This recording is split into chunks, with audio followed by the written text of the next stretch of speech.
Scizor should not be able to fly where it lives. At the speeds it reaches, a single tree trunk should tear it apart on impact. One misjudged turn should be fatal. And yet, it moves through dense forest canopies as if the obstacles do not exist.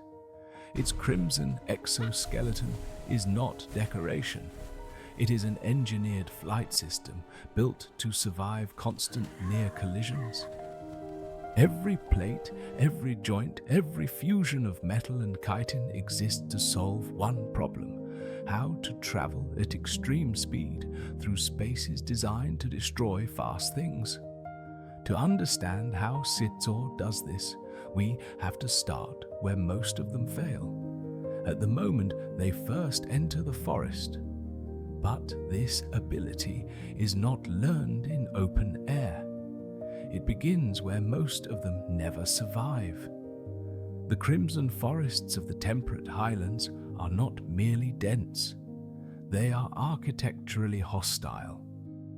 Canopy layers stack so tightly that a single square meter of open air becomes rare. Light filters through in fragmented beams. Branches interlock. Vine systems weave horizontal barriers at every altitude. This is where Scizor reproduction occurs, not despite the obstruction, but because of it. Females select oviposition sites deep within the most congested vertical zones, where canopy compression reaches its maximum. The eggs are anchored to branch junctions surrounded by natural collision buffers. From the moment of emergence, hatchlings exist in an environment where movement is never free. Every motion encounters resistance. Every flight attempt meets obstruction within centimeters. This is not cruelty, it is calibration. The forest's density imposes constant spatial feedback on developing neuromuscular systems. Reaction pathways form under pressure. Orientation instincts sharpen against real obstacles.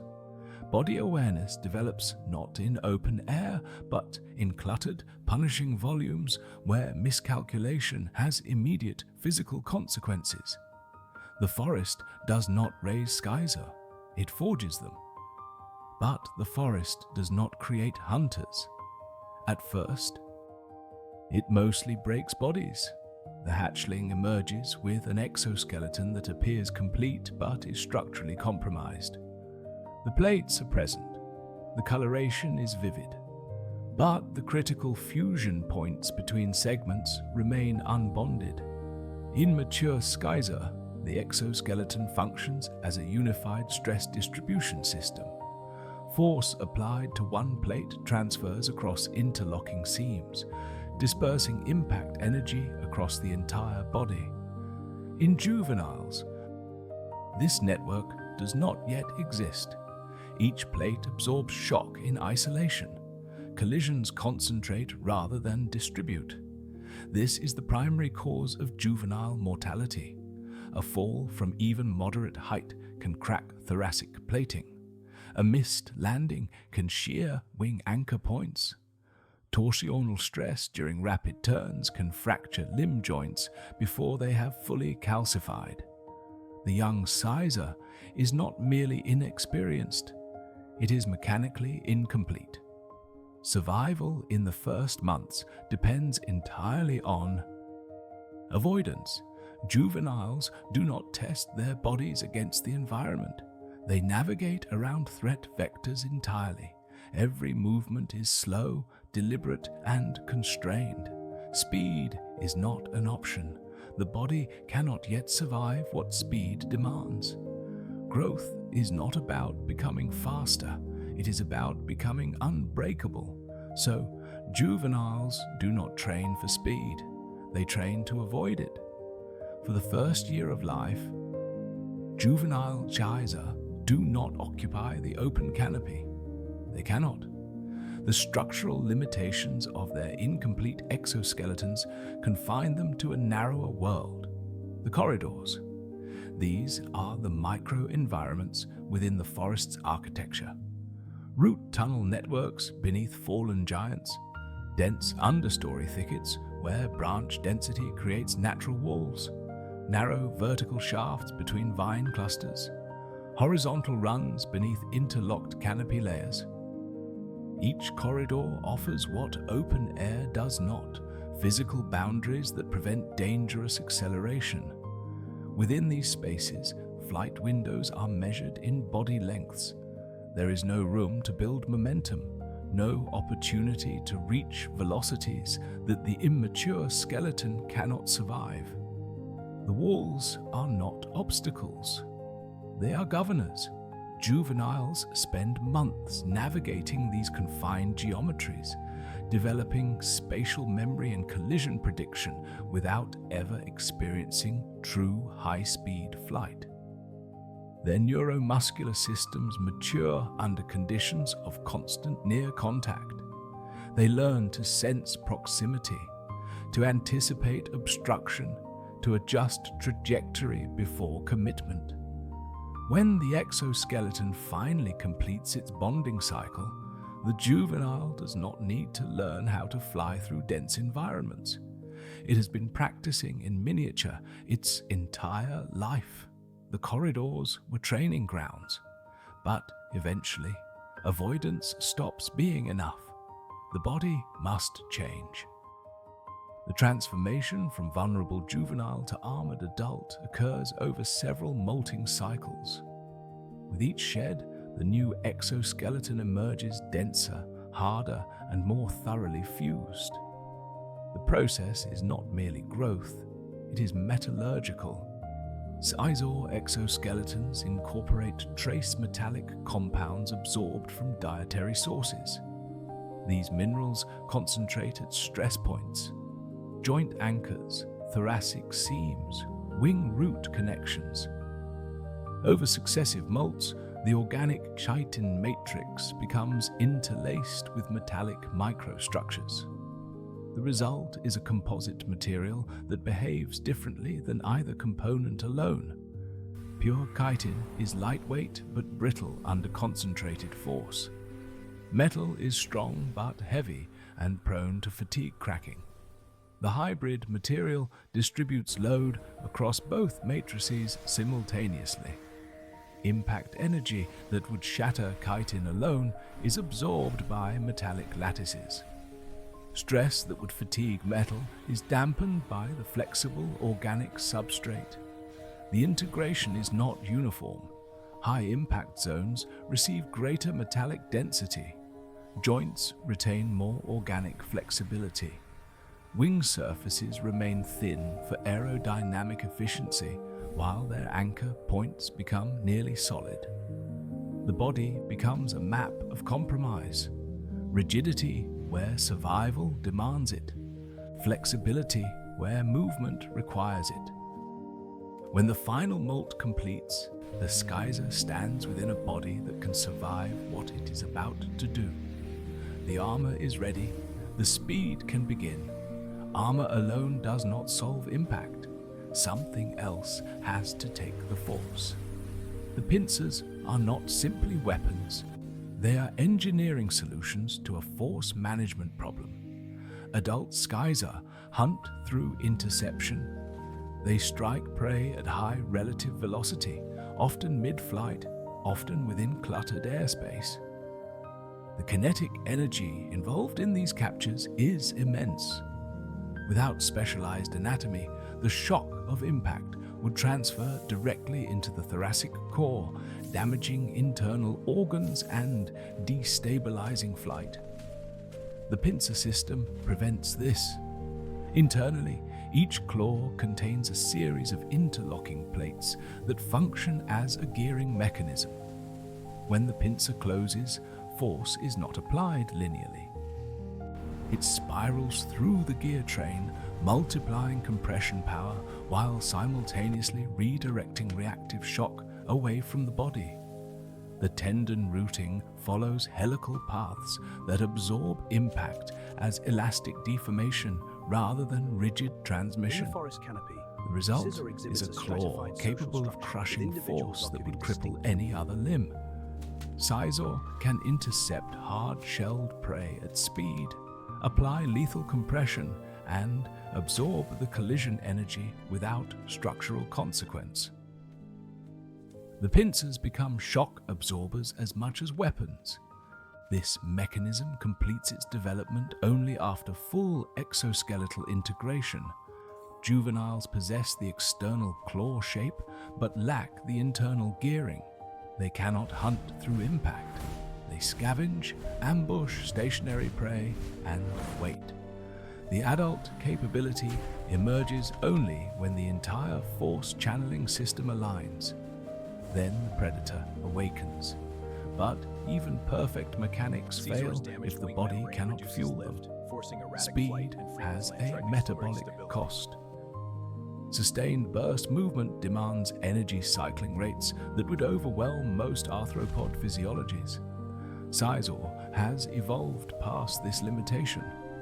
The respiratory system operates at elevated baseline rates compared to related species. Spiracle density is higher. Tracheal tube diameter is wider. Oxygen reaches muscle tissue faster and in greater volume. The system is not designed for efficiency. It is designed for throughput. This acceleration creates secondary problems. Rapid energy cycling generates heat. Waste products accumulate. Muscle tissue risks. Oxygen debt during extended pursuit. The body solves each constraint through complementary adaptations. Heat vents through specialized zones in the wing membranes, where thin tissue and high surface area allow passive thermal radiation during flight. Metabolic waste is processed through enlarged excretory structures that clear byproducts faster than they accumulate. Oxygen debt is managed through burst and glide patterns that alternate maximum effort with passive recovery phases. The result is an organism that can operate at intensities its ancestors could not sustain, not continuously. Scizor is not an endurance hunter, but within its operational windows, it can accelerate, strike, and recover faster than prey can react. Speed is expensive. This body can afford it. Power without precision would kill it in seconds. In open air, velocity is simple. In cluttered forest volumes, it becomes a survival calculation. Mature Scizor fly at speeds that leave no margin for error. A branch appears. A vine crosses the flight path. A sudden gap closes. At operational velocities, reaction time is measured in fractions of a second. The visual processing and motor correction systems must function as a unified reflex loop. This is why the juvenile corridor training matters. The adult brain contains spatial prediction networks calibrated through years of near-contact navigation. It does not merely see obstacles, it anticipates them. Micro-corrections occur before conscious processing completes. Wing angles shift. Body orientation tilts. Claw positions adjust for balance redistribution. The creature threads through volumes that appear impassable. The flight style is not graceful in the traditional sense. It is brutally efficient. Every motion serves collision avoidance or velocity maintenance. There is no display, no wasted energy. The body moves as if the forest were a puzzle it has already solved. This mastery is not instinct, it is accumulated. Each individual earns it through years of constrained practice. The forest that threatened to kill them as juveniles becomes, in adulthood, a navigation grid they own completely. But when something this fast shares airspace, the danger multiplies. Adults do not tolerate proximity. This is not aggression, it is structural risk management. 2. Scizor occupying overlapping flight corridors create collision probability. At operational speeds, even a glancing contact between adults can cause exoskeletal fracture or wing surface tears. The damage compounds. Injured individuals The adult cannot Scizor hunt navigates the forest with effectively. ease, while the juvenile struggles, Compromised flight highlighting the growth mechanics progression. lead to secondary collisions. The cost of territorial overlap is physical degradation. To prevent this, adults maintain vertically stratified territories. Each individual claims a specific altitude band within the canopy, establishing flight paths that do not intersect with neighboring ranges. Boundary enforcement is visual and acoustic. Posture displays communicate occupied zones. Wing vibration frequencies signal territorial extent. Conflicts, when they occur, are brief and ritualized. Direct combat is rare because it is mutually destructive. Instead, rivals engage in parallel flight demonstrations, displaying speed and maneuverability without contact. The individual demonstrating superior control typically claims the disputed corridor. The other relocates. This system creates a distributed population architecture. Scizor are never abundant in any single location, but are spread across viable habitat in non-overlapping territories. Density is self-limiting. The forest can support exactly as many individuals as its structure allows. And this risk peaks at the only moment the species cannot afford mistakes. Reproduction is not continuous. It follows forest rhythm. Breeding occurs during periods of canopy stability, when storm damage is minimal and the architecture of the forest remains predictable. This timing is not coincidental. Offspring require months of corridor navigation before their exoskeletons complete integration. Disrupted environments, where falling branches alter flight paths and debris clutters establish corridors, multiply juvenile mortality. Females assess structural conditions before committing to oviposition. If recent storms have destabilized the canopy, reproduction delays. If the corridor network remains intact, egg-laying proceeds in the densest viable zones. This selectivity creates boom and bust population cycles. Following extended stable periods, juvenile survival rates spike. Following major disturbance events, recruitment collapses. The population fluctuates not with food availability, but with architectural integrity.